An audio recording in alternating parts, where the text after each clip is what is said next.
Let's get started. Please sit. My name is Sandy Lehman. I was born in Rapid City, South Dakota at 5:25 a.m. on April 2nd, 1962. I'm the younger of two daughters. It was early spring. Colin? My name is Colin Gregory, and I'm the voice actor for Billy Allen. Billy. My name is Billy Spurgeon Allen. All the men on my father's side of the family have the same middle name. I was born on February 20th, 1963 in Anaheim, California at 4:09 a.m. Kelly? My name is Kelly Tobin. I was born on February 19th, 1969 in Salem, Massachusetts. I arrived in the middle of back-to-back blizzards. It was winter. Kevin? My name is Kevin Pettit. I was born at Memorial Hospital in Boulder, Colorado on July 17th, 1967. I weighed 7 pounds 6 ounces. It was summer. Rebecca. My name is Rebecca Shields. I was born on January 30th, 1955 in Pueblo, Colorado at 6 a.m. I'm an only child, and it was winter. Rick? My name is Rick Allen Moderman. I was born on May 3rd, 1966, very early in the morning in Oregon. I weighed 7 pounds 5 ounces. It was late spring. What do people think? What do people think? What do people think? What do people think? What do people think? What do people think of when they hear the word Disability. Crippled. Handicapped. lame, Retard. Moron. Gimp. Freak. weak, Challenged. Dependent. Special. Short bus. Human being. Ball, strike, safe, you're out. In the late 19th century, baseball became America's pastime. William Ellsworth, or Dummy Hoy, was the first deaf player in the major leagues and one of the best players of his era. One day, he asked an umpire to use hand signals when announcing a call and changes baseball forever. The signals the umpires developed, some incorporated from American Sign Language, are now used all over the world. Napoleon, Napoleon, Bonaparte, Bonaparte, Napoleon Bonaparte. Napoleon Bonaparte, Emperor of France, wanted a code that soldiers could use on the war front at night without speaking. He enlisted the aid of Charles Barbier, who created a code, but it proved too difficult for the soldiers to learn. Barbier decides to go to the National Institute for the Blind, where he meets Louis Braille, a blind student. Braille modified Barbier's system and revolutionized reading and writing for the blind. TBI. TBI. Symptoms of a traumatic brain injury, or TBI. Aphasia. Meaning trouble recalling words and speaking in complete sentences. Disinhibition. Meaning lack of ability to restrain impulsive behavior. Anosognosia. Meaning a neurological condition in which a person is unaware of his or her disability. You can't tell my disability by looking at me. I'm recovering from a severe traumatic brain injury. I also have a PhD in physics and can do quantum mechanics with my eyes closed. The earliest known image of a wheelchair dates back to a carving on a sarcophagus from 6th century China. Over 1,000 years later, the image of the wheelchair will become the internationally recognized symbol for Access.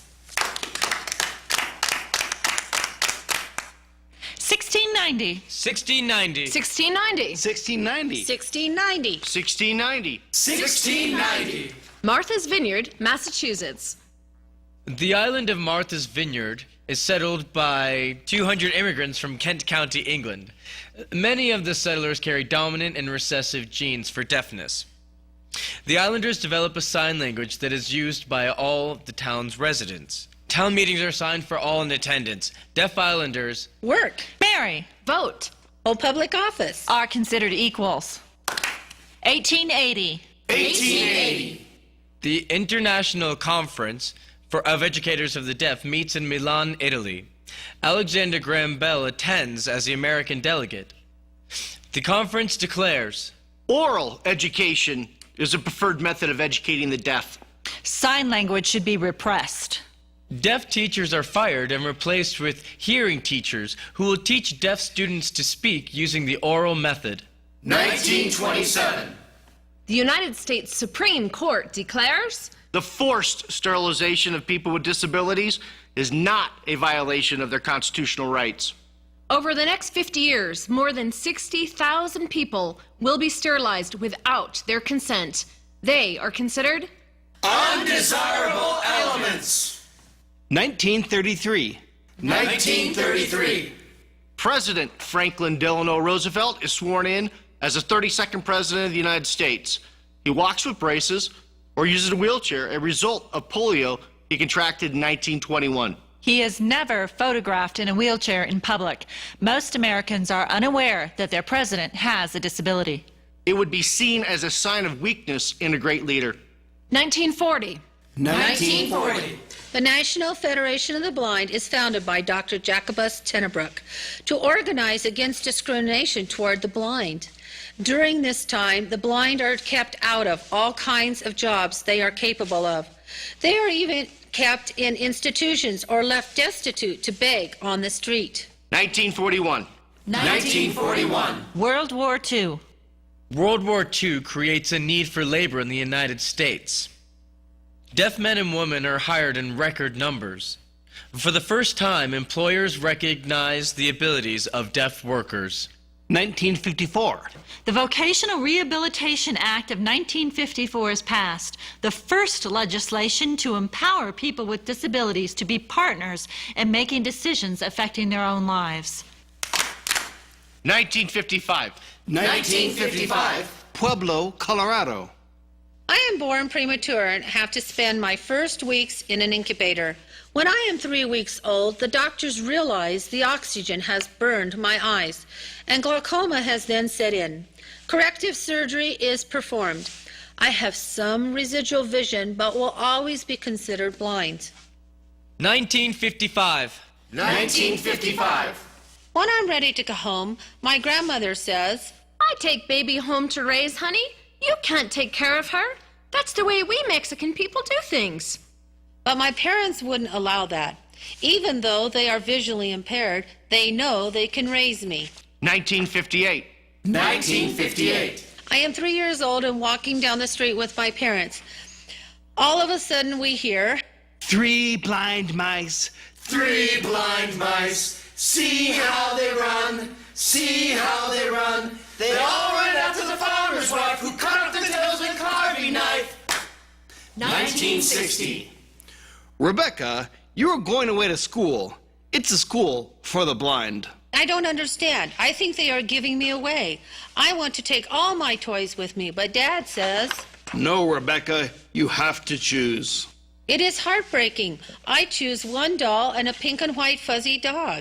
After settling into kindergarten, I tell my parents, You can go home now. I'm all right.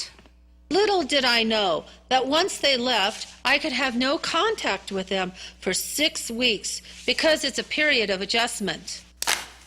1960. 1960. CSDB. Or Colorado School for the Deaf and the Blind. Every Monday night, we have the same meal for dinner, beans and cornbread. I don't know what cornbread is, and these aren't the beans I'm used to. At home, it's beans with green chilies and tortillas. I refuse to eat the food. A matron tries to spoon the beans into my mouth, and I tell her, We don't eat garbage like this at home. Well, we don't talk like that here, and you will eat this. 1965. 1965. Anaheim, California. I'm sitting on the floor playing, and my mom yells my name. Billy, Billy, come here, Billy. No reaction. My mom takes a pot and pan and bangs them behind me. No reaction. Then she takes me to a doctor. Your son can't hear. He's deaf. 1967. 1967. I'm in a special ed program for oral deaf kids. The object is to teach us to speak. We are punished for being around kids who do sign. The thinking is that we will be unable to communicate with the hearing world if we sign. But the hearing kids don't want to have anything to do with us. We are Undesirable elements. 1968. 1968. Aurora, Colorado. There are skeletons on both sides of my family's closets. My mom's dad is an alcoholic, an army man. If my sister and I don't follow his orders, we get hit. Later, my mom hints that there are things going on with Grandpa, but she doesn't say what they are. We never visit my dad's family. We never talk about them. When I ask, he changes the subject. 1968. 1968. My mom is clinically depressed, but she is never treated for it. She sits in front of the TV, smoking and staring into space. She never embraces us, never demonstrates any affection or love. She never touches us, but my dad does. So my dad is the one I go to for affection, for love, for touch. Then he starts touching me in ways a dad never should. I am 6 years old. 1968. 1968. Salem, Massachusetts. My mother is pregnant with me. She tells the doctors. Something is wrong. This baby doesn't kick like my boys did.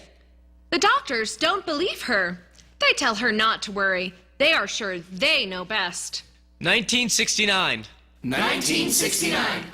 I am born with skeletal dysplasia, or limbs that are not fully formed. The 2 fingers on my left hand are webbed together. I have 1 finger on my right hand. My left leg is proportionally shorter below the knee than above. And my right leg has a remnant foot with 3 toes. When the nurses and doctors see my limbs, they whisk me away from my mother before she can see me. For 3 days, they sedate her. Every time she wakes up, she screams, I want to see my baby. My father is there at the hospital, but he is a quiet man. He is unable to advocate for my mother. 1969. 1969. My father always says to me, Having limited vision shouldn't stop you from doing anything you want. Never be afraid. And don't let anyone hold you back.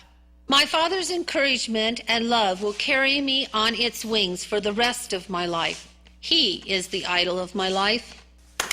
1969. 1969. I'm playing in the street, and my mom wants to explain to me that she doesn't want me to get run over. She grabs my sister's doll and emphasizes that it represents me. Then she puts it in the street and runs over it back and forth with her Volkswagen Bug.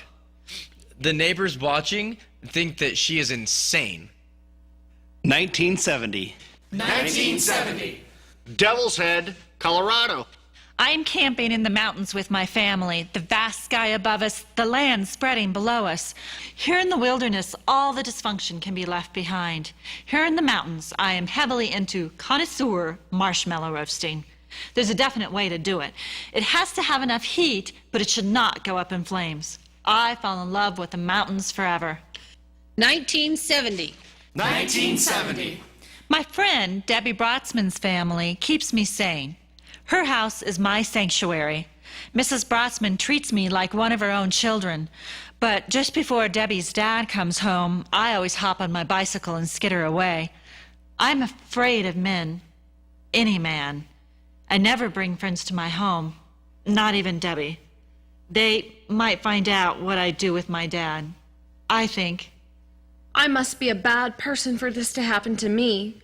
I must be very bad. I am 8 years old. 1972. 1972. Boulder, Colorado. I'm sitting with my family in the living room. We're all gathered around a black and white TV. The picture is small and grainy. We are watching a man walk very slowly onto the moon. It's the beginning of my lifelong love of science. When I grow up, I want to be an astronaut. I am 5 years old. 1972. 1972. 1972. University of California, Berkeley. Times are changing. The civil rights movement is underway. Berkeley is a hotbed of civil rights protests. Students with disabilities fight for their civil rights too. The student leader, Ed Roberts, and his friends established the independent living movement. At the same time, action by other disability activists spring up nationwide. 1972.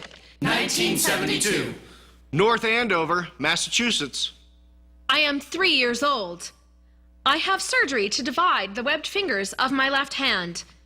It is the first of many surgeries on my hands and legs. When I go to the hospital, my grandmother gives me a doll to take with me. She makes me a bathrobe to wear to the hospital, and she makes one for my doll to wear too. She will do this for me every surgery I have as a child.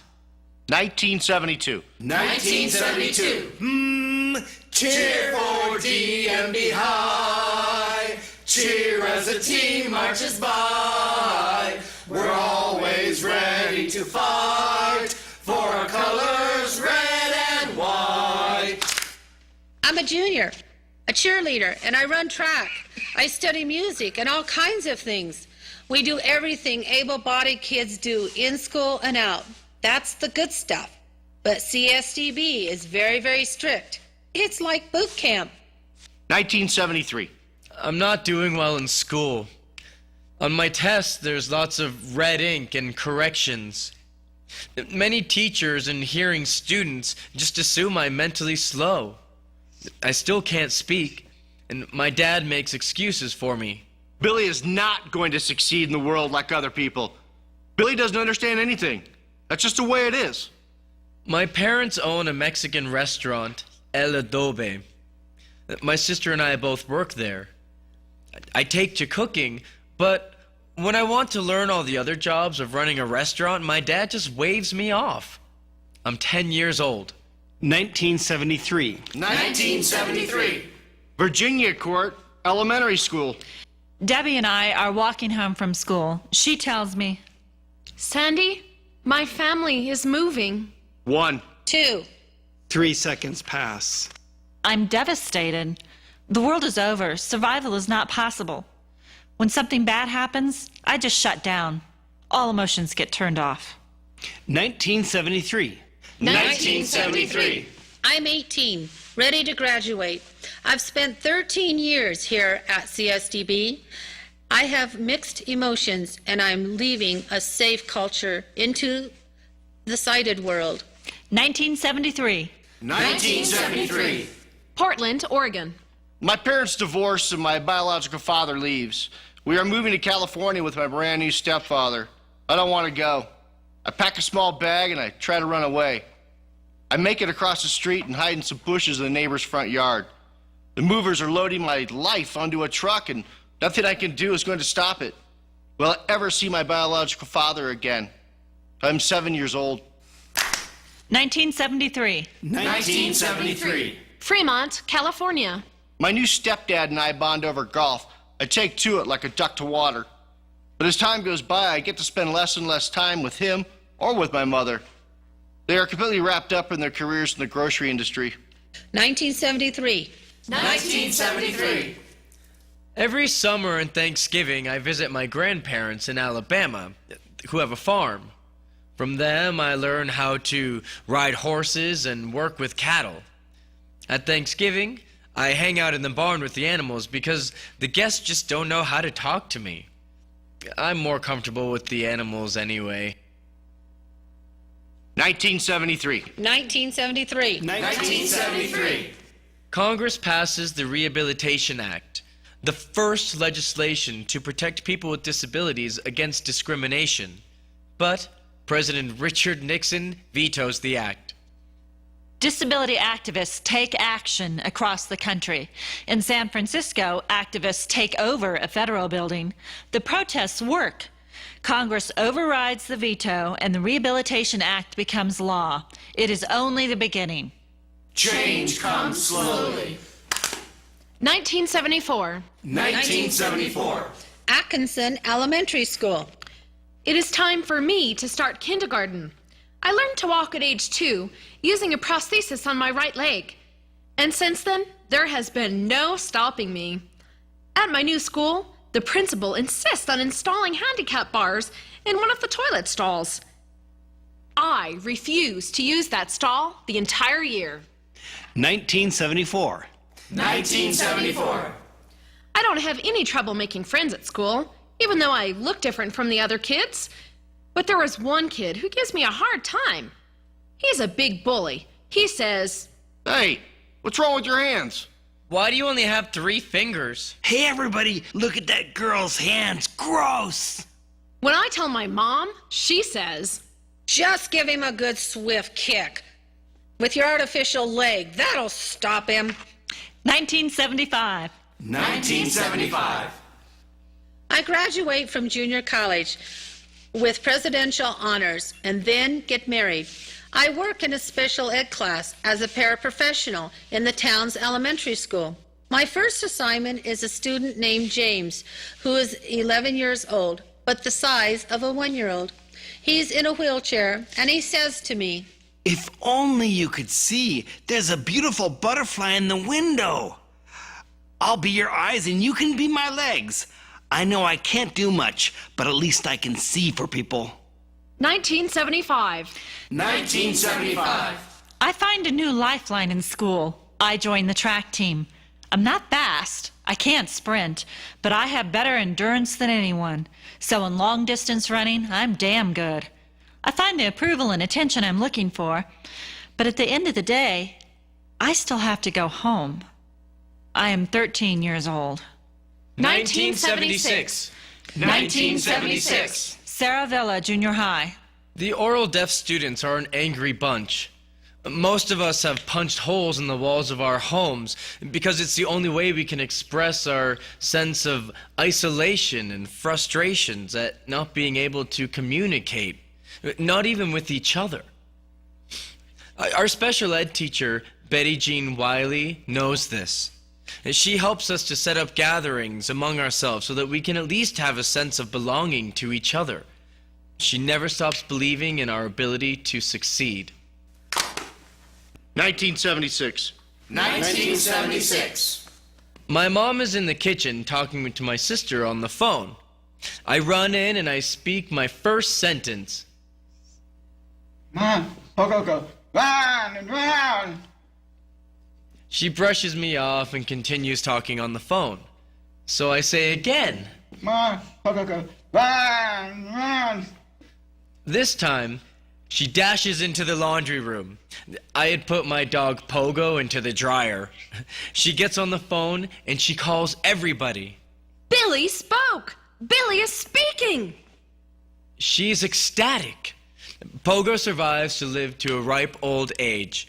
With words, I finally start to process information. 1977. 1977.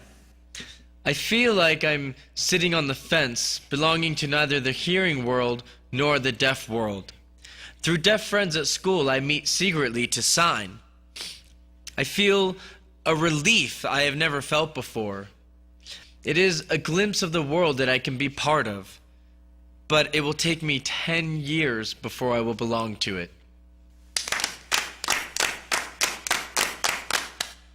Kelly, what do you think of when you hear the word disability? I prefer the terms challenge and difference, be it physical, cognitive, or emotional. It's important to recognize the person first, without passing judgment of ability. But I don't like euphemisms either. Let's face it, I'll never be able to play the violin or cat's cradle or to do sign language. But then again, neither can many fully able-bodied people. 1977. 1977. 1977. 1977. 1977. 1977. 1977. My first son is born at 10:30 at night. It is a traumatic labor. The next morning, the doctor comes in and says, Well, you do have a beautiful baby boy, Well, thank you. but he's blind. The child needs care. What do you mean? You're blind. Your husband is blind. Your child needs 24-hour care. I will have the Department of Human Services in here today. I'm very upset. Sure enough, that afternoon, 2 caseworkers tell us we have to give him up for adoption. We refuse. 1977. 6 weeks later, the caseworkers show up unannounced at our house, demanding to see our son Hiram and our home. When they see him, they realize he's fine. They also admit that he is the cleanest baby and in the safest environment they've seen all week. Then they leave us alone once and for all. 1978. 1978. Boulder, Colorado. My siblings and I joined the local dinner theater. There are 4 of us, so we end up playing all the Von Trapp children in The Sound of Music. Then we play all the children in The Music Man. The next year, I have to marry my sister in Fiddler on the Roof. Very embarrassing for a boy who is in 6th and 7th grade. We make sure and tell everyone, We don't really like each other. It's just acting. 1978. 1978. We move to Colorado Springs. We move into a small cottage. We are very poor. It takes everything we have to make the $160 for the rent. I wash our clothes in the bathtub with bars of ivory. So there is no stove or cupboards in the kitchen. We don't have a phone. And I'm very appreciative of what we do have. Since I have always worked hard for everything, I don't believe the world owes me anything. 1978. My dad is diagnosed with cancer. All of a sudden, the abuse stops. After 10 years, I am adrift. Now I can be normal. But what should I do? I think I should get a boyfriend, and I do. He comes from a dysfunctional and abusive family, too. I am just seeking out the familiar all over again. I am 16 years old. 1979. 1979. I've been playing golf since I was 7 years old. I'm a 2 handicap, and a 2 is pretty darn good. I tell myself, I want to be a golf pro. but my parents barely notice. Their careers come before me or anything else. 1979. I have to do work experience for high school. A teacher suggests that I volunteer for First Creek School for the developmentally delayed. When I get to First Creek, I see that it is in a bad neighborhood, in a bad building. The school is marginalized by the community. Even the teachers are considered undesirable elements, but I am comfortable there. Why would you want to work there? Why don't you teach at a normal school? But the teachers love their work. They're dedicated to the children. They don't condescend. When I graduate from high school, I'm hired as a teaching assistant. The staff at First Creek believe in me and support me. 1980. 1980. Some of the kids at First Creek are in wheelchairs. Some can't or won't speak. Some can't or won't move. Many can't dress or feed themselves. Jody, a preschooler, was born without legs. He has prosthetics, but they don't bend at the knees. So when Jody has to go to the bathroom, he has to lie down and take his legs off. When I first meet him, he doesn't speak much, but every time he opens up, he is just the friendliest kid ever. 1980. My daughter Alyssa is born. A doctor yells at me. Why would you ever have another child when you already have one blind kid? Now you have 2. 1980. Sarah Villa Junior High, California. I'm back at school after breaking my arm in a skateboarding accident. One kid, Chris Parker, is always teasing me about the way that I speak. He pushes me too far. I swing my arm in the cast so hard that I knock him down. The next day, his dad comes over to my house to confront my parents. Your son beat up my son, and he had to go to the hospital because of a concussion. 1. 2. 3 seconds pass. When I come downstairs, he takes one look at me and he says, This small boy hit my son and sent him to the hospital? then he leaves. 1981. 1981. Fresno, California. I'm on my way to one of my first junior golf tournaments. My dad drops me off at the golf course, but doesn't stay to watch me compete. He gives me some money for lunch and a cab to get me home. And then he leaves. The meter is running. And running. And running. I think to myself, Oh my God, I don't have enough money. I'm terrified. 5, 6. 7 minutes pass. I give the cab driver everything I have and I walk the rest of the way. I'm 15 years old. 1982. Colorado Springs. My husband is ill. The doctors don't know what is wrong with him. Carrying him up and down the stairs and just getting him into the bathroom becomes a challenge. At Christmas, my husband becomes so upset and angry over his condition, he smashes a window. There is a full-blown blizzard outside. It's the beginning of a terminal illness, and our lives will never be the same. It is the beginning of the end of our marriage. 1983. 1983. My mom takes me on the first trip out of the country. We go to... Great Britain. Belgium. France. Switzerland. And Italy. I see Stonehenge in England, the Uffizi Gallery in Florence, and the beautiful cathedrals of Europe. It opens my eyes to new worlds and new cultures. On the Italian Riviera, I see something else I have never seen before. Topless sunbathing. We lie on the beach, and I pretend to read The Lord of the Rings. But I don't remember what I was reading.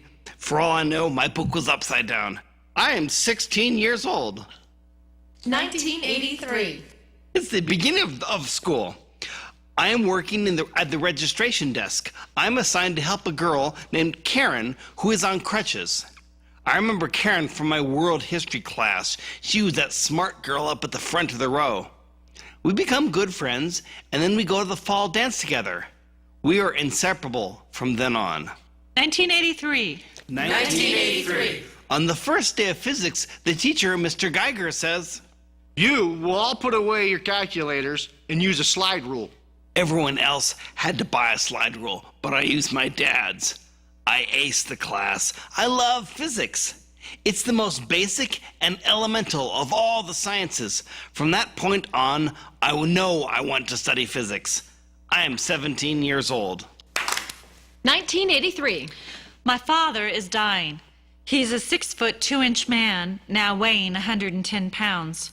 We are supposed to pretend that everything will be okay, just like everything else that happened in our house behind closed doors. Despite everything he did, I loved him because he cared for me. My mother never did. The last time I see him, I tell him that I love him. I have never said this before, and neither of them have ever said it to me. 1983. 1983. California. I'm working at a golf course. While cleaning up the back room, I find rainwear boxes with the name Forster on it. Forster Rainwear is a business of my biological father's family. When I bump into an older golf player, I mention my dad, whom he knew. I learn about him through secondhand sources. My father has never expressed any interest in seeing me since I was 7 years old. 1983. Closed caption TV comes into existence. Now I can watch my favorite shows and actually understand what's happening. It's fantastic. 1984. North Andover, Massachusetts. North Andover is a wealthy town, but we live on the wrong side of the tracks. Our lack of money is a constant source of resentment for my mother. It is the 80s, and conspicuous brand names are the norm. Guess. Jordat. Izod. When I ask my mother for Calvin Klein jeans, she blows up. She yells, We're not buying $20 jeans, Kelly. We don't have the money. I am crying in the store. She doesn't understand how badly I need to fit in. I get a job working at TJ Maxx so I can have my own spending money. 1984. Quincy, California. I enroll in a restaurant program at a local community college. The college has no deaf program and it's hard to keep up. Once again, I am an outsider as a deaf person. I still have no sense of where I belong and little sense of self-esteem. 1984. 1984. Between 1982 and 1984, I married my boyfriend and finished community college. I also returned to work at First Creek. My mentor there, Rick Haggerty, encourages me to go for a double major in special education and elementary education. I will be the first person in my family to graduate from college. Special education will be my life. 1984. I'm a terrible student. I have a C average.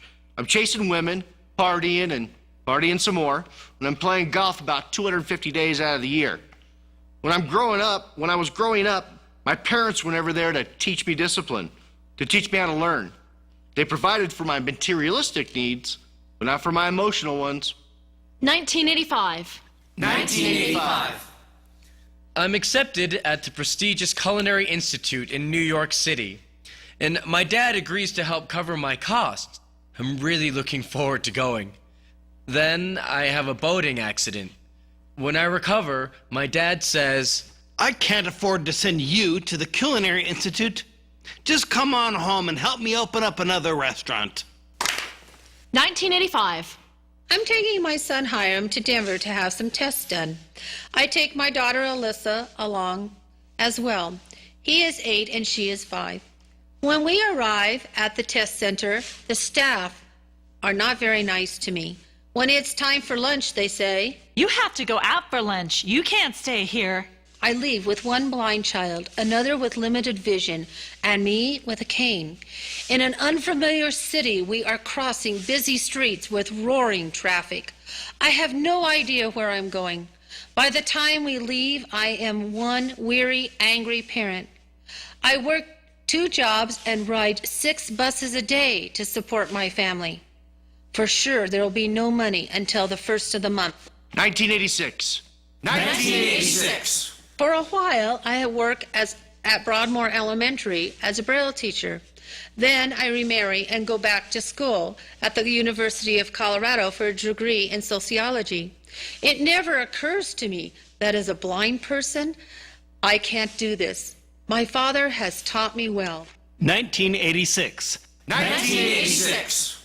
I have a good friend named Peter. He drives me home from school every day. He has a silver VW Bug. One day, we are stopped in front of my house and it's time for me to get out of the car. But we just sit there. Finally, he reaches over and he kisses me on the cheek. 1. 2. 3 seconds pass. Okay, thanks for the ride. Bye. I know that Peter and I could have had a dating relationship if I'd had the self-esteem. But deep inside, I feel a sense of shame. I feel like dating and relationships aren't for me. 1986. My parents and I never talk about my differences. It's taboo. We're supposed to pretend like everything is okay, even when it's not. When I assert my emotional needs, my mom blows up. Just once, in my senior year of high school, my mom asks, A lot of your friends are going to the prom. Are you feeling sad that you aren't going? I tell her if I wanted to go, I would go with Peter, but he doesn't want to go anyway. He's not into that kind of stuff, and neither am I. 1987. 1987. After 2 years in junior college, partying some more, I don't have the grades for a 4-year school. My mom hooks me up in the grocery business so I can make some money. I work from 6 p.m. to 8 a.m., so I always have my golf clubs in the trunk of my car and get to courses in the morning. I'm going nowhere fast, I'm young, and I'm dumb. 1987. I move into a new apartment with a guide dog for the deaf. When the landlords find out, they lock me out. California state law is on my side, so I win. But the emotional toll it takes to fight my case isn't worth it. 1987. 1987. One day, I accidentally find out that my dad isn't my real dad, but my stepdad. I had no idea. I confront him about it, and he says, Now that you know, does this mean you don't love me anymore? when I ask my mom about my real father, she says, Don't even mention that name in this house. everybody in my family knew except for me. I feel ripped off, like I've been robbed of my identity. My family and friends had been hiding this from me my entire life. 1987. 1987. I'm trying to find out about my biological father. I don't know what he looks like, what he's doing. Does he have another family? Why doesn't he want to see me? I'm not sure what to do next. What would I say to him if I did meet him? After 6 months, I just drop it. But there's a hole in my heart. 1987. 1987. 1987. 1987. 1987. 1987. 1987. One Friday night, I'm hanging out with a guy named Brian. He's got 2 motorcycles, and we go out for a ride. Brian rides a Kawasaki. It's a big one. It's a 750. I'm riding a smaller bike. It's a 440. Brian's going like 100 miles an hour. He's going really fast, but by little, I catch up. I say, Let's take the road between the golf courses. although I've driven this road hundreds of times, it's midnight. It's pitch black. There's nothing but only black trees rushing by. 5. 10. 15 minutes pass. We're lost. We end up on Kilcare Road, which is a mountain road. It's winding, very narrow. After a while, I pull ahead of Brian, pick up some speed. I turn back to see if Brian's behind me. 1. 2. 3 eternities pass. The bike hits something in the dark. I lose my grip. The handlebars turn. The bike goes down. I am launched forward and my chest hits the handlebars. My ankles hit the back of my head. The bike is on top of me. My hands are pierced by the thorns of the foliage. I feel a tremendous pain in my chest.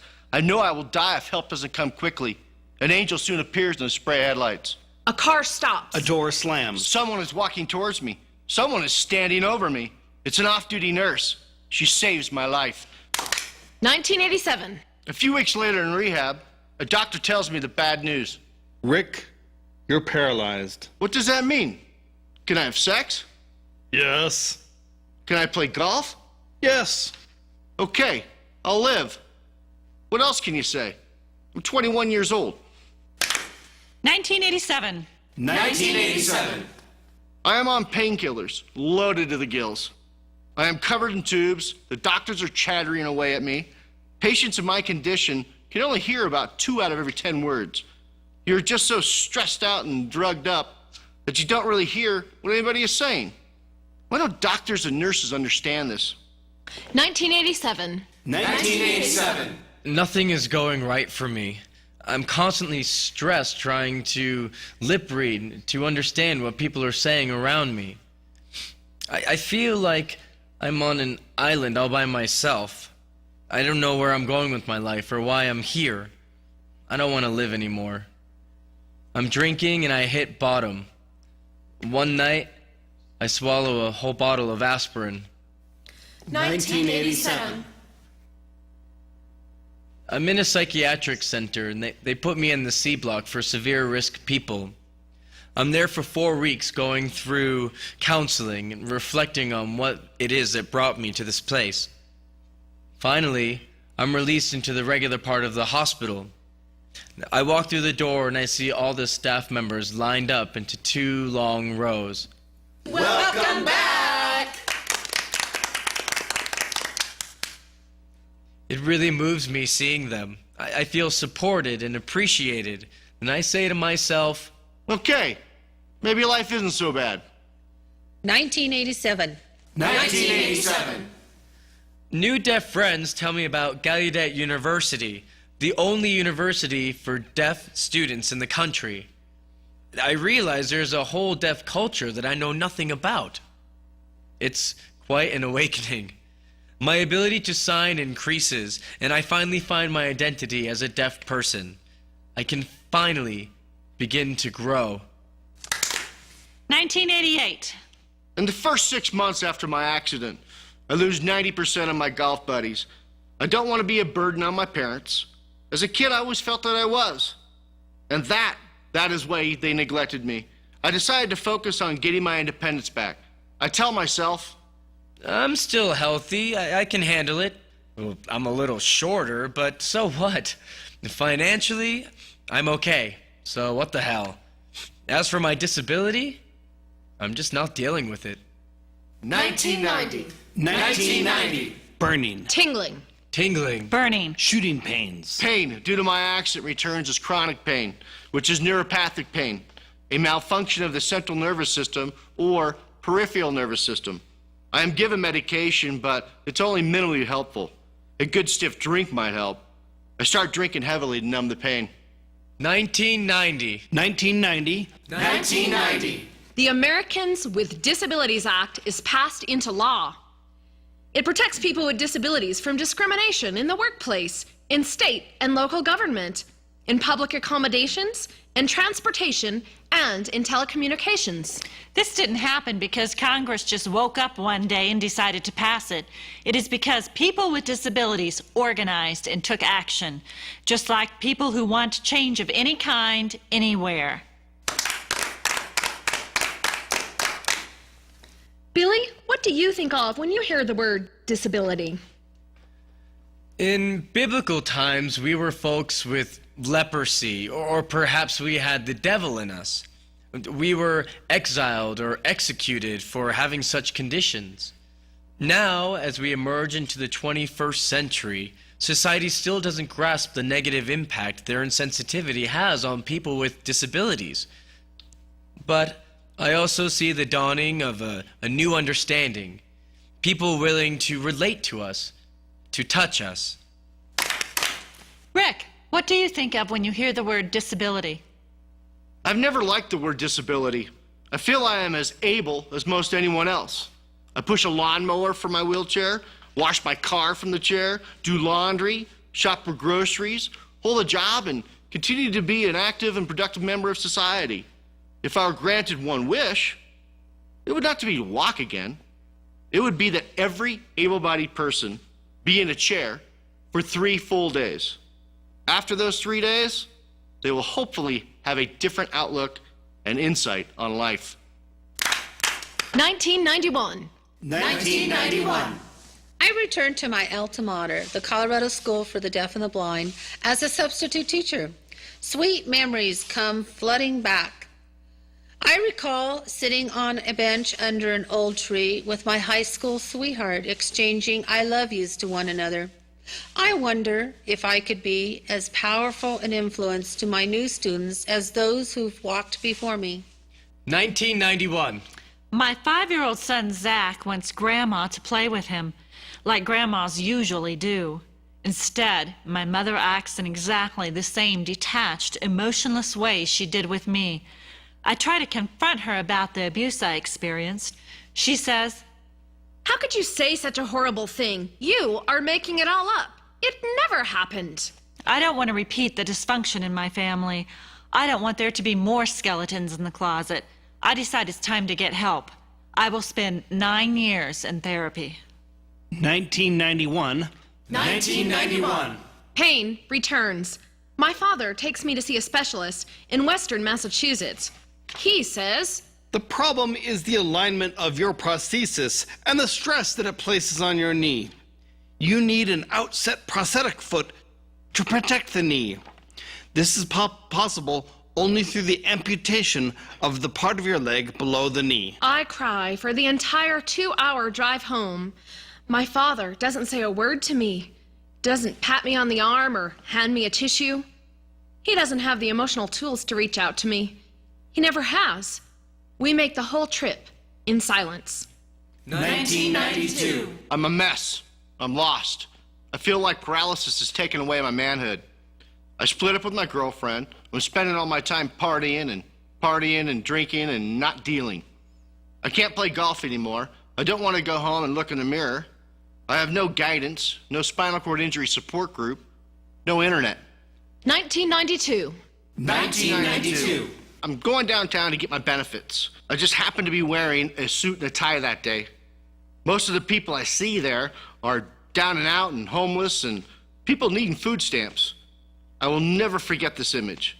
It's a demoralizing and depressing place. I tell myself, Okay, you need to get off your ass. I don't want to end up like these people. I'm just paralyzed. I'm not helpless. I'm not that bad off. I can get a job, and I do. 1992. My son Hiram is blind and developmentally delayed. He is having a difficult time. He is an angry child who is placed into a treatment center.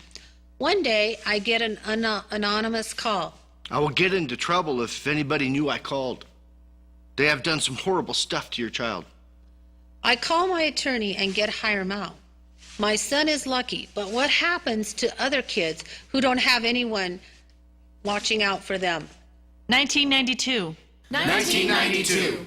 It's been a year since the amputation. When I had my surgery, no one said to me, Kelly, you should attend a support group for amputees. no one suggested, You might want to consider getting some counseling. no one warned me. You will feel profound grief and loss. I am also unprepared for ongoing pain I experience from neuromas or burning nerve bundles resulting from the amputation. I feel totally lost and alone. I plunge into a deep depression. 1992. 1992. I spent several years in the rodeo circuit as a professional bull rider. My name sometimes appears in the newspapers as The Deaf Cowboy. One day I get a call from the Independent Living Center. They read about me in the paper and they want me to work for them. I meet with the executive director, Pam Reed, who explains to me how I can help the community. I'm inspired by Pam. Meeting people there with different disabilities, I realize that I have found a new calling. 1992. I am hospitalized, feeling suicidally depressed. After 10 days, I am released to outpatient care 3 times a week. In therapy, I finally address my family dynamics, my history of pain, and shame. Since that car ride with my dad, I have never let anyone see me cry. Now I can. It is a huge relief. My life will never be the same. 1993. I join a support group for women with disabilities. I get a job working with the Colorado Springs Independence Center. Through these groups, I learn about self-advocacy and the notion of crip power. I shift from seeing myself as a non-disabled person with differences to an assertive, self-possessed woman with disabilities. 1994. 1994. I meet Ed. He will become my life partner and the father of our 2 children, Sophia and Samantha. But when we consider marrying, we are told that I will lose part of my disability benefits and my Medicaid coverage. I cannot afford my medical care without those benefits, so we decide to not legally marry.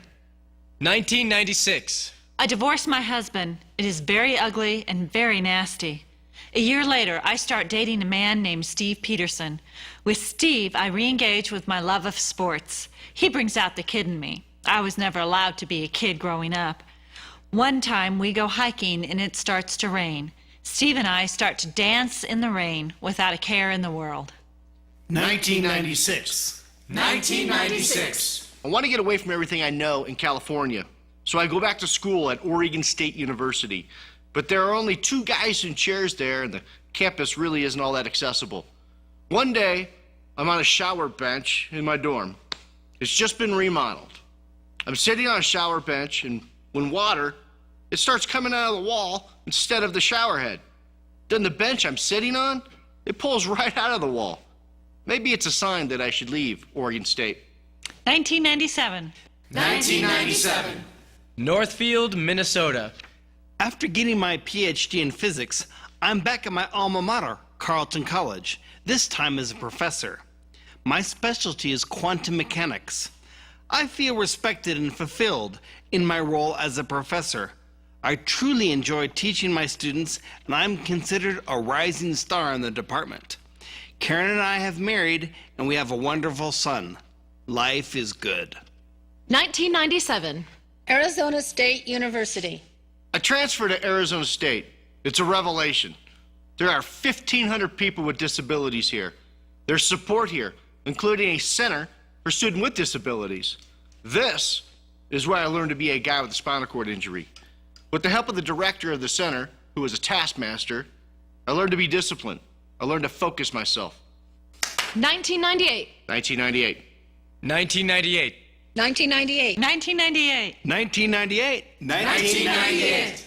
October 27th, 1998. It is a normal day in Northfield. Karen is driving me to work. We're going to drop our son off at daycare on the way. It's 8 a.m., a day like any other. We're turning left at the intersection of Highway 3 and the Jefferson Parkway. I don't see a red pickup truck hurtling towards us. I don't know, my life is about to change forever. Kevin's life is about to change forever. 1998. Craig Rehabilitation Hospital. Denver, Colorado. There are 4 beautiful blonde Denver Broncos cheerleaders standing over my bed smiling at me. Is this a dream? One of them kisses me on my cheek and they all leave. This must be a dream. What's going on? Gradually, the doctors and my family tell me what happened. Kevin, there was an accident. A really, really bad accident. You were hit from the side by a speeding driver who ran a red light. She had 2 drunk driving convictions already. It took them 3 hours to get you out of the car. You were in a coma for 11 days. The doctors wanted to take you off life support. We didn't think you would make it. When I was admitted, I had A cracked skull. 8 broken ribs. 2 punctured lungs. A lacerated spleen. A broken collarbone. and a severe traumatic brain injury. I can't move my right side, I can't walk, I can't feed myself, I can't go to the bathroom, and I can't remember anything from the accident. It takes months before I can complete a sentence. That first sentence is, Karen, I love you. 1999. 1999. My husband and I decide to adopt. There are 2 children we're interested in, Francisco, who is 4, and Kathleen, who is 7. Both are developmentally delayed. Kathleen can't really speak beyond yes and no. The social worker says, Are you sure you want her? She can never do anything for herself. She's brain damaged. with 3 birth children and 2 new adopted ones, we have our work cut out for us. All children need love.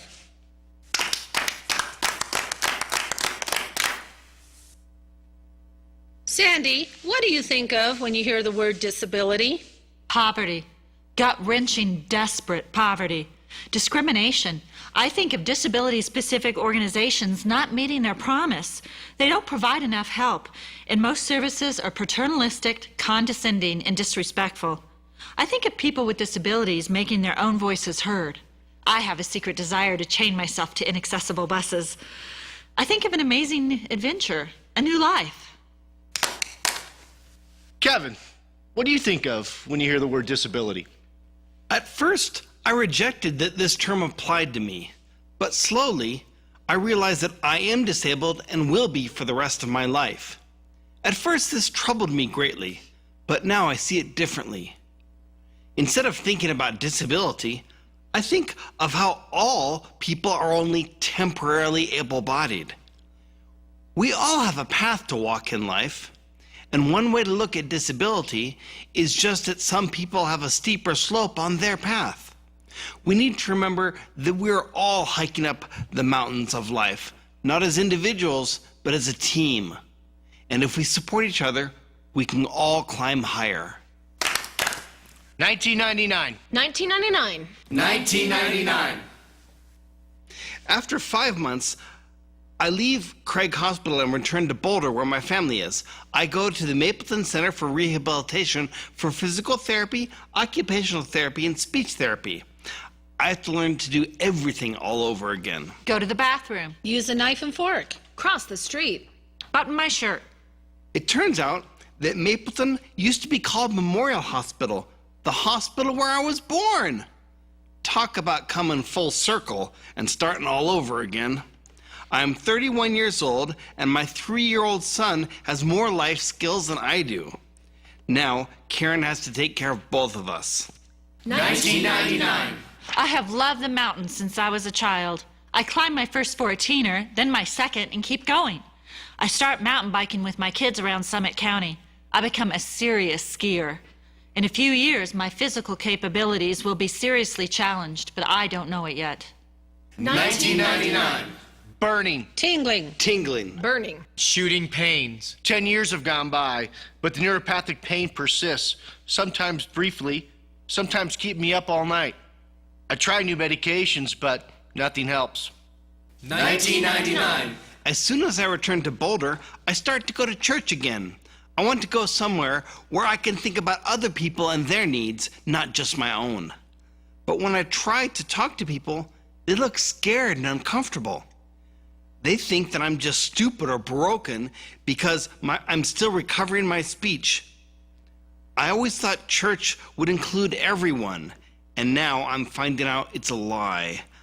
I feel like an undesirable element. 1999.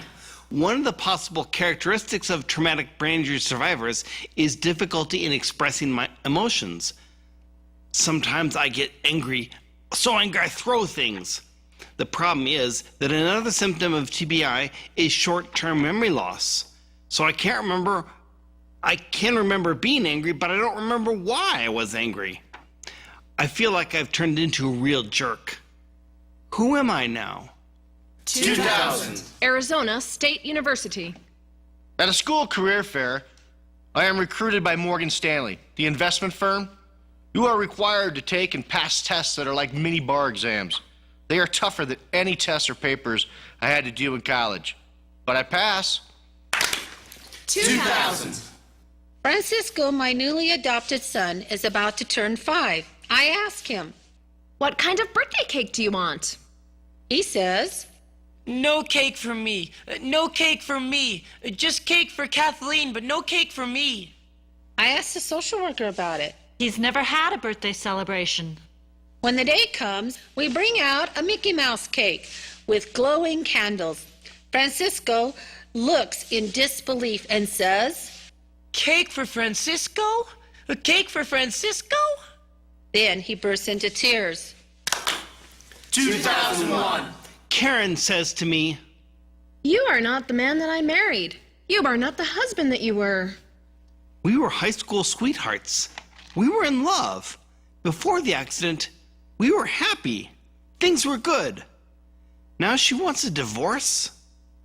Although things have been difficult since the accident, I didn't see this coming. I wonder, Am I really that different? 2001.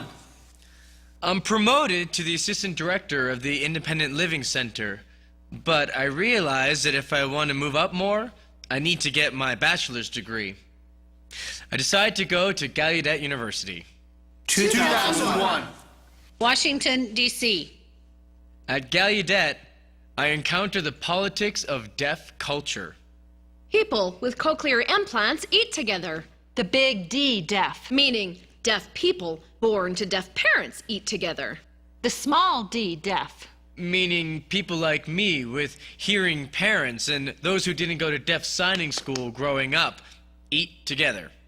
Hearing people learning to sign are ostracized, so they eat together.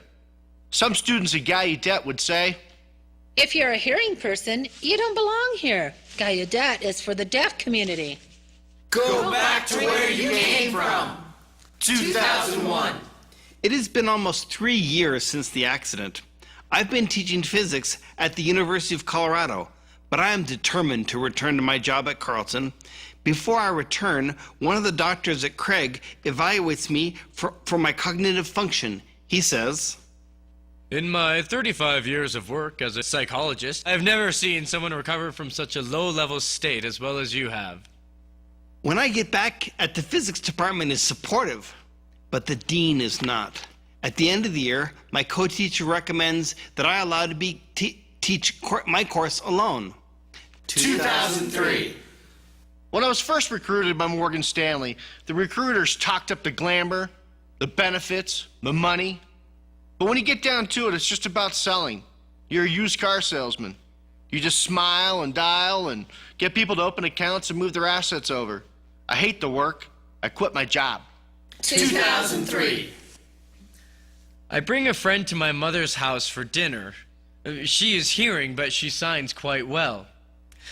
At one point, I'm having troubles lip reading and following the conversation, so my friend signs for me what's going on. Later, my mother says to us, That is so rude of you to sign to each other while we are at the dinner table. I guess my mom never figured out why I always headed off to the barn to play with the animals. 2003. I love the openness, the honest intrigue, and curiosity of children. They are not afraid to ask questions or to say what's on their mind. What happened to you? What's wrong with your legs? You've got weird fingers. I usually say.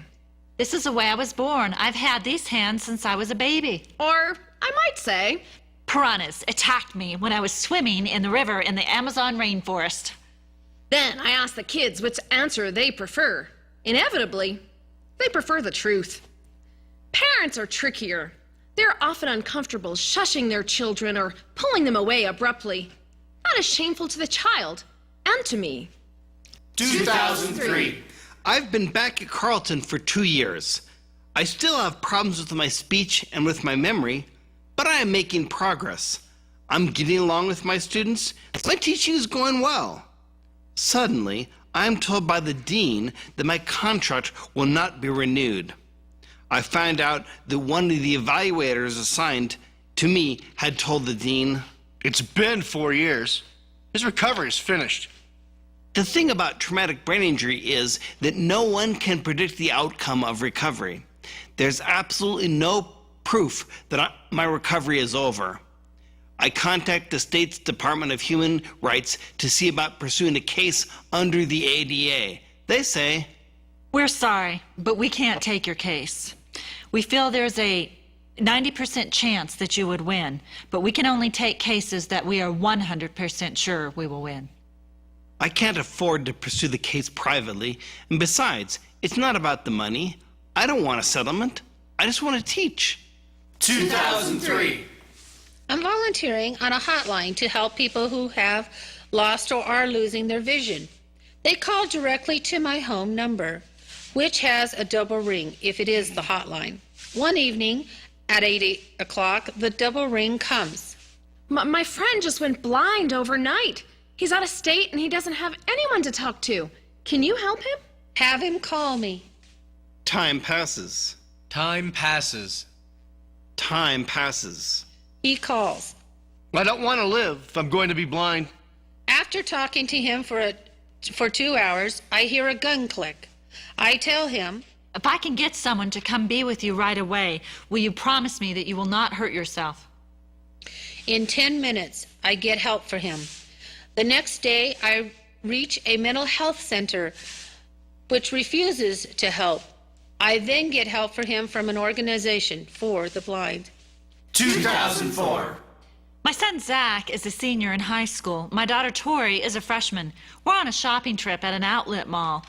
For some reason, I'm feeling tremendous fatigue.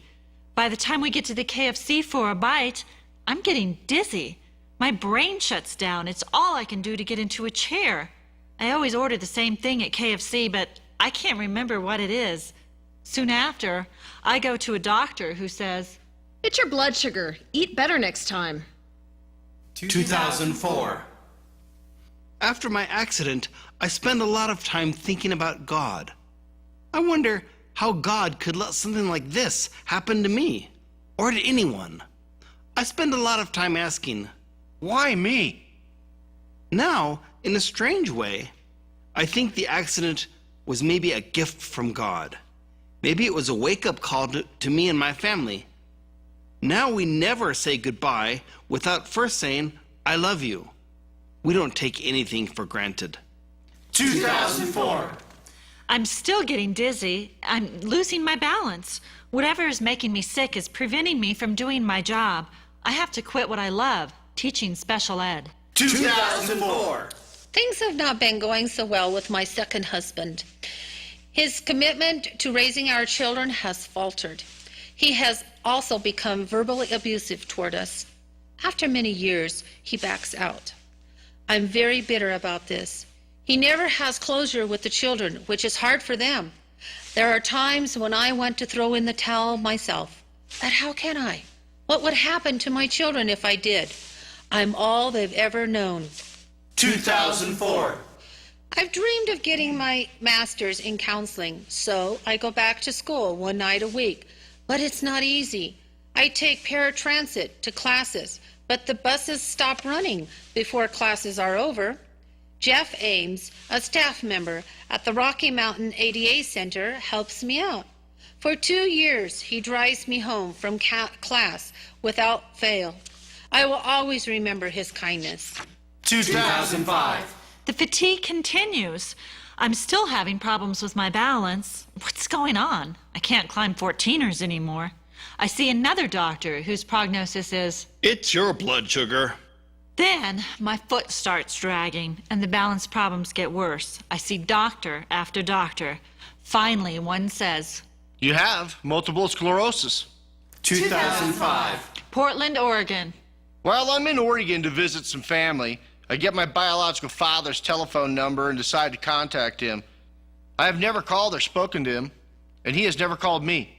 The telephone rings. 1. 2. 3 seconds pass. Dad?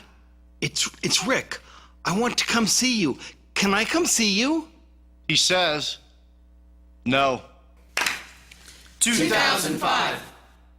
I am partying again. The alcohol helps numb the pain. I fall getting into my chair and hit the ground pretty hard. 20 days later, I develop a water blister on my rear end.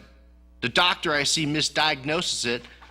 Months later, after reaching temperatures of 104 and almost going septic, I'm given an MRI, followed by an operation.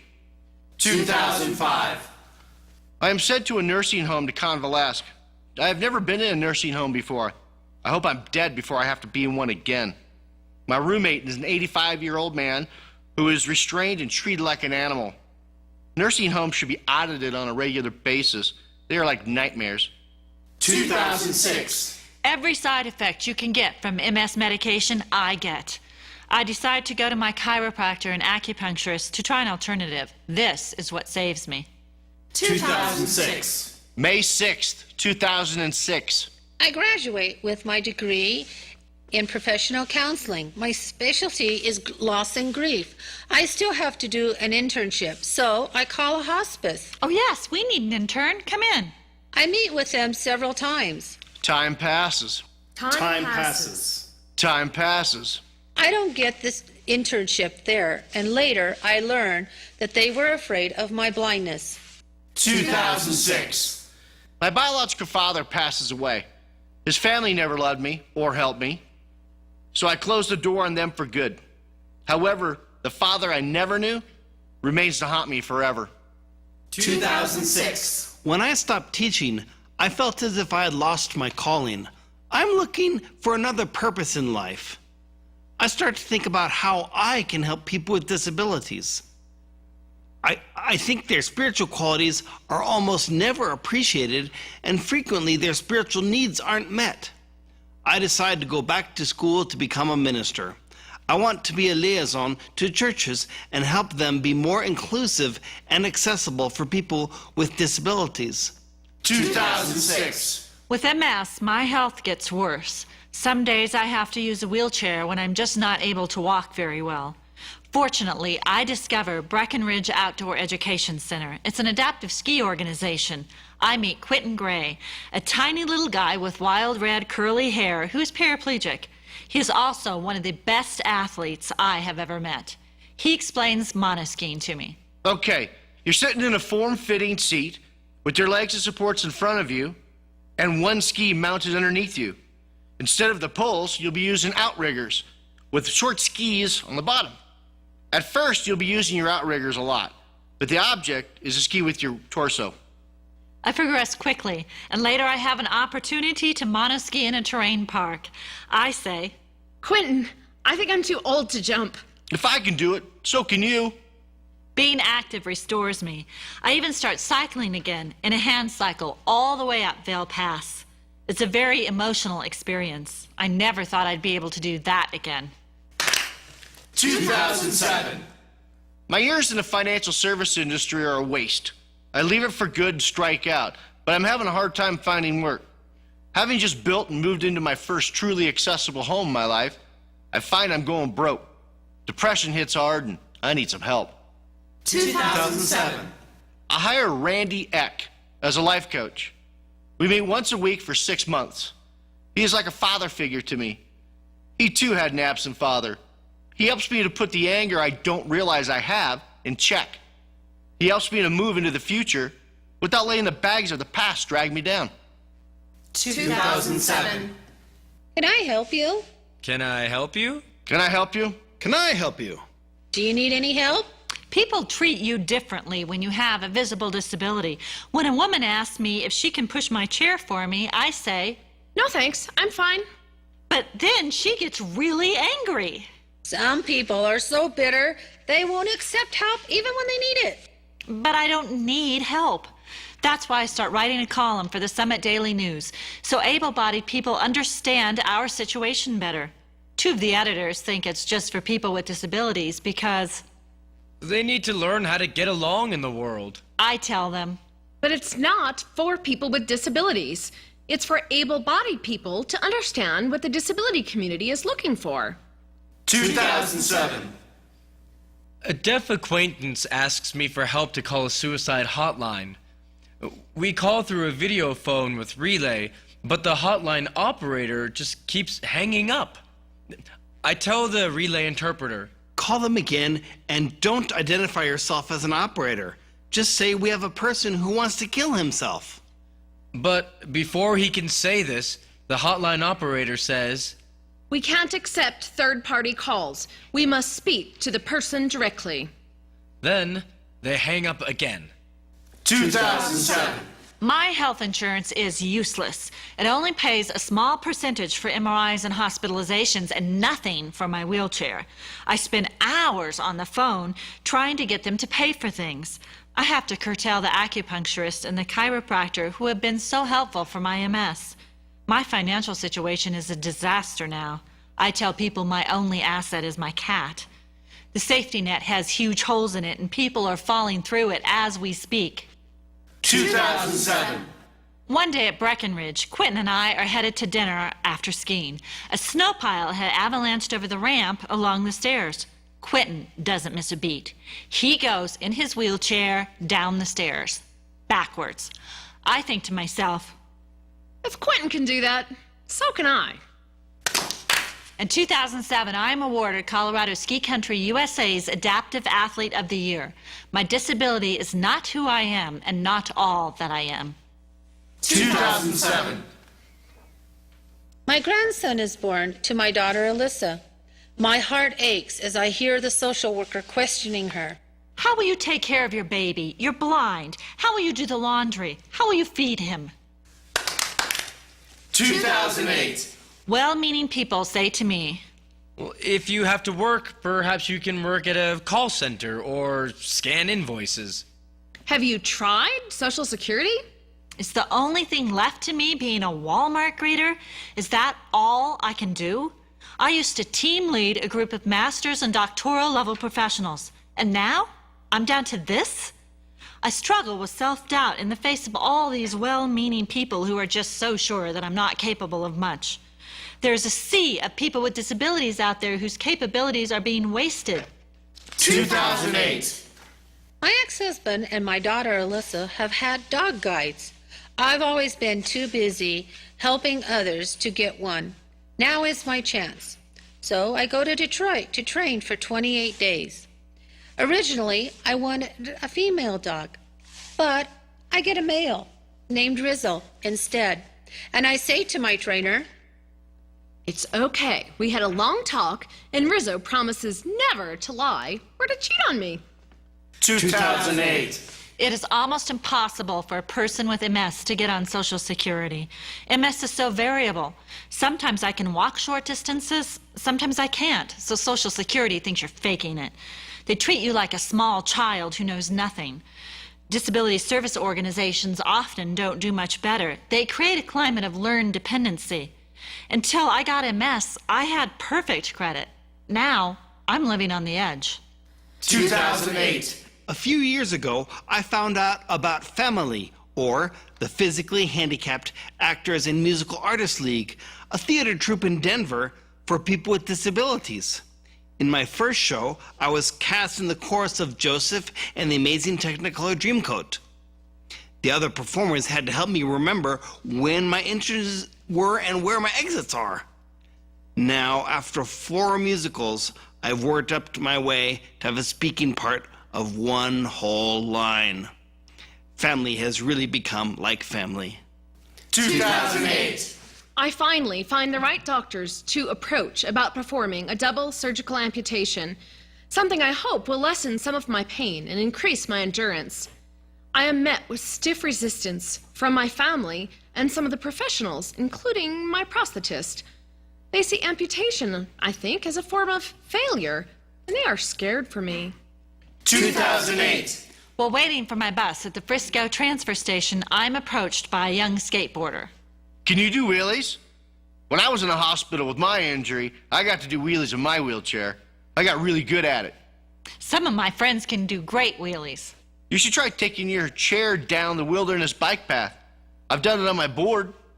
I want to do it. I dream of doing it. Some might question how a middle-aged lady flying down to the bottom of the wilderness can maintain her dignity or even want to do such a thing. My dignity is maintained because when that skateboarder saw me, he was thinking, Yeah, so you're in a wheelchair, but you can still do cool things. 2008. November 13th, 2008. Colorado Springs. the Rocky Mountain ADA Center hires me as an information specialist. I leave my beloved mountains and drive to Colorado Springs with only a single suitcase, gas money provided by the Independent Living Center, 2 months away from homelessness. Will my situation finally improve? 2008. My bad luck breaks. I'm offered a job with Symbios Medical for the disabled community at large in Colorado and Colorado Springs. I don't know a soul in Colorado Springs, but I'm ready for the new challenge. 2008. Colorado Springs. Burning, Tingling. tingling, Burning. shooting pains. I meet Dr. Glenn House. No, not the one on TV, while working for Symbios Medical. He is paralyzed just like me. When I tell him about my pain, he suggests I see him, and I agree. With this diagnosis and the right medication, he relieves almost 90% of the neuropathic pain I've had for almost 21 years. It changes my life. Rebecca, what do you think of when you hear the word disability? I think of Colorado Springs and its lack of commitment to improving the quality of life for the disabled. I think of being a well-rounded, experienced, fully functioning, contributing member of society who just happens to be blind. 2008. I am preparing for my surgeries. I don't really think it's a good idea for my mother to come, but she insists. Surgeries have always been emotionally fraught times for us. I finally get up the courage to suggest that my mother address some of our emotional issues in therapy. She says, I am 67 years old, and I'm not going back to review every surgery you've had since you were 3. 2008. Ironically, my mother is starting to lose her hearing. One day, my stepfather catches her watching TV with the closed captions on, and my mom says, Billy left it on and I don't know how to turn it off. my dad says, I can turn it off. No need to do that. It doesn't bother me. I'd like to think that now my mother may finally grasp what I have gone through my entire life. 2008. I am recuperating at a facility. They are not managing my pain well. I have to self-advocate to get the nurses to meet my needs and to give me my pain medications. When I stand up for myself, the nurses turn very cold. One says, Do you know you are on like buku drugs? I say, Well, yes, I'm aware of that. Are you aware that I have just had a double amputation? people in the medical system often expect people with illnesses or disabilities to be submissive and grateful. We are not expected to have our own voices. If we do speak up, we often experience retaliation. 2008. I'm being discharged from rehab. My home is not yet accessible. I don't want to rely on my mother. I petition Medicare to stay longer in rehab. Then, I fight to be released to a nursing home. Both times, I am refused. You will regress in a nursing home. You should stay with a family member who can care for you. In the end, it is decided that I will stay with my mother, but I know caring for me is just too much for her. I know this is not going to be emotionally safe for me. I think, This is going to go really badly. but the medical system is not giving me a choice. 2008. I am sobbing as I sign the discharge papers. I feel my independence has been compromised. As we're preparing to leave, I tell my mother I want to bring home the dried flowers I've been given, but she insists we leave them behind. It is a power struggle. Finally, I say, Mom, please, my life is hard enough. Please let me have this one happiness. after 3 days at the apartment she's rented, my mom blows up and leaves. It is traumatic. Thankfully, a friend avails herself to care for me. 2008. I still haven't adapted my post-accident self to my old expectations of myself. Sometimes I feel like I'm worth nothing. My son doesn't even remember the way I was before the accident. I know that I can still help people and I can still do good things for this world, but a lot of days I feel like a total loser. 2009. Hiram and Alyssa are grown now. Alyssa has her master's in elementary education. My daughter Hannah is 16 and a junior in high school. Hiram lives in his own apartment. He is a peer specialist working with people with mental illness. When he graduated from the Colorado School for the Deaf and the Blind, the superintendent said, I want to tell you, I have never been one to believe in miracles, but if I start, it's due to your son. He's adjusted so well. He is a miracle. 2009. In my job, working with people with disabilities, I realize that they often lack information regarding Medical alternatives. procedures or equipment available to better their lives. The importance of second medical opinions because doctors are often wrong. and support groups, where those with disabilities can chat with one another and discuss their experiences and solutions. They are also very important. 2009. Mother's Day 2009. I have barely spoken with my mother since the surgeries, but it is Mother's Day, so I call her. I say, I'm not going to not call you, but I have no idea how to talk to you right now. I just want to tell you that I love you very much. we are both in tears. She finally agrees to get some counseling. It is a small step. I hope it might be the beginning of a profound reconciliation. 2009. In the past, my life was with the able-bodied world of the Fortune 500 Club. I was always the only one in a wheelchair. Now, I'm in the homes of many people in wheelchairs attending to their medical supply needs. Working with people with disabilities has been an awakening on my part. My emotions have been rocked these past 18 months. Some days I want to break down and cry for some of the folks that I meet and try to help. Other days, I feel sorry for myself as a disabled person. Maybe in a few years I'll be more at peace with myself. But for now, my own mortality seems very vivid. 2009. It has been 11 years since my accident. Almost every day, I'm able to do things that I couldn't do the previous month. I attribute my recovery to my doctors, my family, my community, and to God.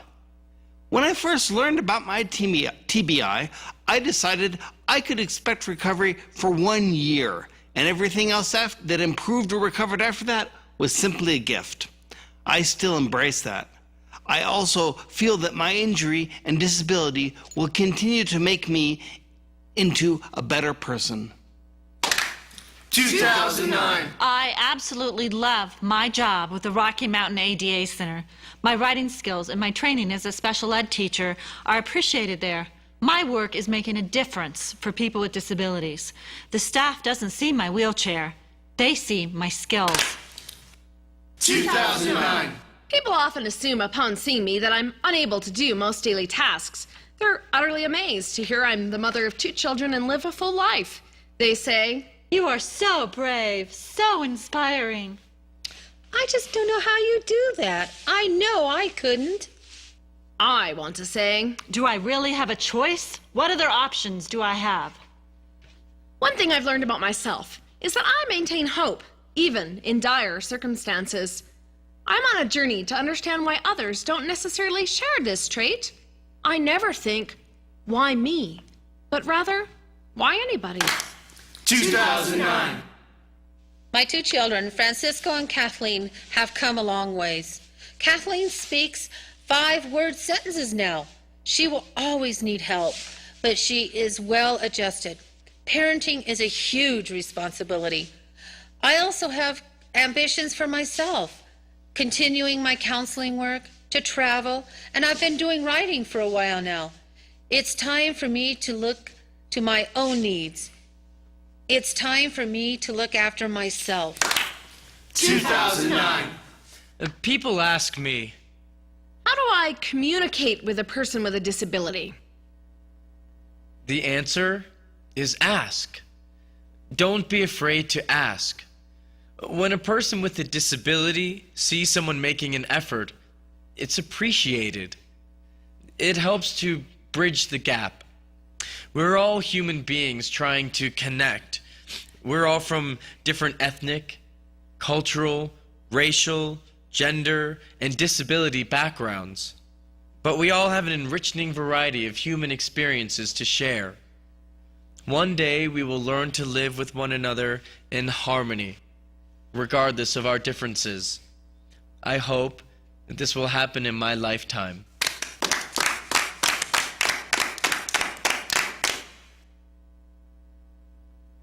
My name is Sandy Lehman. I was born in Rapid City, South Dakota at 5:25 a.m. on April 2nd, 1962. I am the younger of 2 daughters. It was early spring. Billy? My name is Billy Spurgeon Allen. All the men on my father's side of the family have the same middle name. I was born on February 20th, 1963 in Anaheim, California at 4:09 a.m. Kelly? My name is Kelly Tobin. I was born on February 19th, 1969, in Salem, Massachusetts. I arrived in the middle of back-to-back blizzards. It was winter. Kevin? My name is Kevin Pettit. I was born at Memorial Hospital in Boulder, Colorado on July 17th, 1967. I weighed 7 pounds 6 ounces. It was summer. Rebecca? My name is Rebecca Shields. I was born on January 30th, 1955 in Pueblo, Colorado at 6 a.m. I'm an only child, and it was winter. Rick? My name is Rick Allen Moderman. I was born on May 3rd, 1966, very early in the morning in Oregon. I weighed 7 pounds 5 ounces. It was late spring.